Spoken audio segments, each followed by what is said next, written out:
Nah, kalau Jagoan Agus nih beradanya tempatnya di depan Caritas, ada di sebelah pos polisi. Nah, kalau lah nyampe simpang Caritas, tinggal tanya be sama wong situ. Pempek Agus garpu metal. Nah, jadi sisa dari donasi dari warga yang 15 juta itu masih ada sisa tak kira dari modal pempek itu? Coba tanya di rumahku nak kak. Masih ada nggak? No, no, no, no.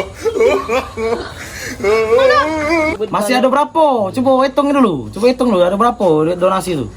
Ada ya kak, sisa 35 tak beli cukup sama bulu. Bulu abang bulu. Ayo kak, gatalnya 800. Coba lepas lah. Nah, itulah kira-kira itu curhatan dari Dencu, dari keluarga Agus sama Wawa. Cak mano kelanjutannya, jangan kemana-mana.